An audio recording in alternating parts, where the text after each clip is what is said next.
प्यारे देशवासियों, 15 अगस्त 1947 के दिन इस देश के साथ एक बहुत बड़ा धोखा हुआ था। आज़ादी की लड़ाई लड़ी गई थी इसलिए कि ग्राम स्वराज आएगा, गांव खुशहाल होगा, गांव के लोगों को पावर दिया जाएगा, लेकिन ऐसा नहीं हुआ। कहा गया था कि इस देश के पूरे सिस्टम का जो अंग्रेजी सिस्टम है उसका भारतीयकरण कर दिया जाएगा, लेकिन ऐसा नहीं हुआ। पूरे अधिकार प्रधानमंत्री ने अपने हाथ में रख लिए, देश को कुछ नहीं दिया। ग्राम स्वराज की जो उसका है उसमें उस प्रधानमंत्री ने कुछ नहीं दिया और पूरा सिस्टम अंग्रेजी सिस्टम वैसा का वैसा रख लिया, उसका भारतीयकरण कहीं नहीं किया।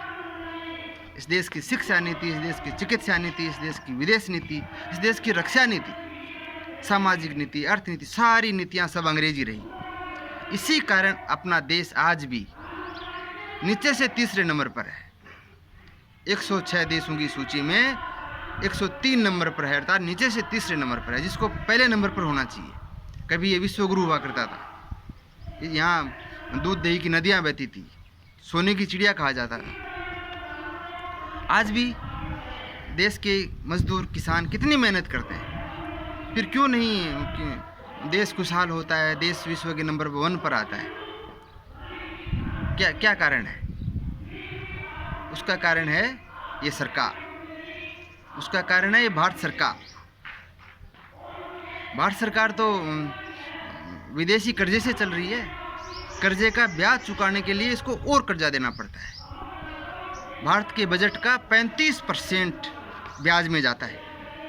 अब आप देख लो इसने कितना कर्जा ले लिया, अपने भारत पर कर्जा चढ़ा दिया, भारत को एक कर्जदार देश बना दिया। विदेशों से, डब्ल्यूटीओ से और ऋण वाली संस्थाओं से इसने ले के दान इसको एक भिखारी देश की श्रेणी में ला दिया। और देश के हालात ये हैं कि देश का 80% धन सिर्फ 80 घरानों के पास, धन 80% और घराने सिर्फ 80, बाकी बचा 10% धन इस देश के 10% लोगों के पास है। फिर और 10% जो बचा बाकी वो 90% जनता के पास है। ये धन का असमान वितरण है। एक कर्मचारी लाखों रुपये पाता है तनख्वाह का, जो एसी में बैठा रहता है, कुछ करता नहीं, और एक किसान जो 24 घंटे मेहनत करता है, कठोर मेहनत करता है, उसको वो बिजली का बिल भी नहीं चुका सकता, इतना सरकार ने बिजली के भाव बढ़ा रखे।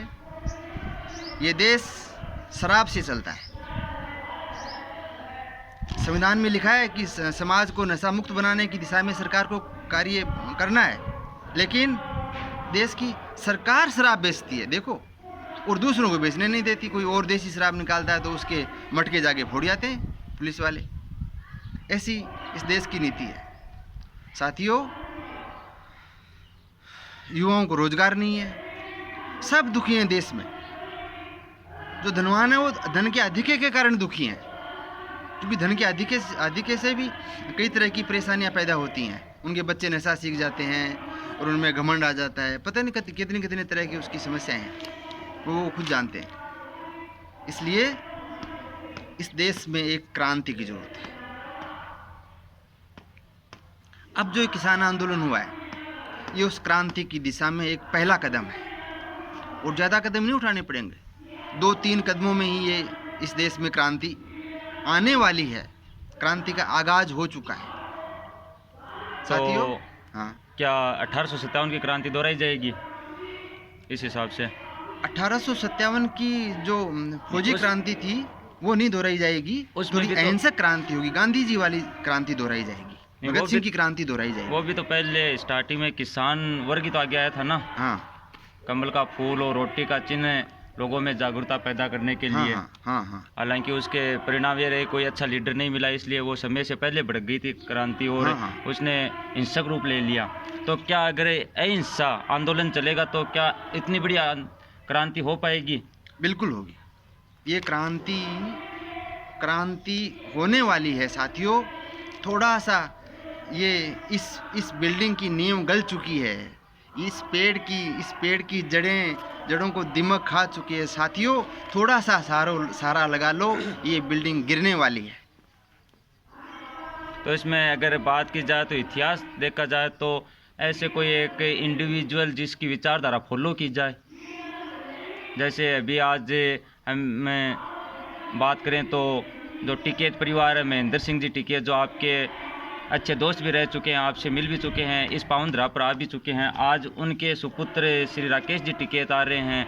तो क्या ऐसे लीडर होने चाहिए या फिर भगत सिंह जैसे लीडर होने चाहिए, या चंद्रशेखर आज़ाद, सुभाष चंद्र बोस जो स्वतंत्र सेनानी रहे, वो रास्ता अपनाया जाना चाहिए, या फिर कोई अलग तरीके का रास्ता अपनाया जाना चाहिए जिसमें न सिर्फ गांधीवाद विचारधारा हो, न सिर्फ जो गरम दल के नेता थे ऐसा हो, बल्कि अपनी रोजी रोटी के लिए अपना जो स्वरोजगार है किसानों का, जो लगभग 70% के आसपास जो जनसंख्या है वो खेती पर डिपेंड करती है, तो अपने एक साथ आंदोलन भी करना है तो दूसरी तरफ साथ में खेती भी निरंतर चालू रहनी चाहिए। तो ऐसा कैसे संभव हो सकता है, उसमें आप कुछ विचार व्यक्त कीजिए। देखो, इस आंदोलन से ही भगत सिंह निकलेगा, इस आंदोलन में ही कोई गांधी निकलेगा, इस आंदोलन में भी कोई सुभाष भी निकलेगा, गांधीवाद भी चलेगा, अहिंसक क्रांति भी होगी, साथ में इस देश में फौज भी बनने वाली है। और इस तरह का पूरे देश का एक अग्रणी नेता भी आने वाला है। मैं तो कहूँ आ चुका है, बस उसको वो अपने रूप में आने वाला है। वो तो अब जनता का है या फिर भारतीय नागरिकों का सपोर्ट तय करेगा किस नेता को चुनकर किसकी राहों पर चलेंगे, किसके विचारों से सहमत होकर उस सरकार को झुकाने या फिर सरकार को सबक सिखाने के लिए एक नए तरीके से क्रांति की जाएगी। हाँ, ऐसा ही होगा। धन्यवाद भाई साहब। जय हिंद, जय जवान, जय किसान, जय हिंद, जय भारत। जय भारत।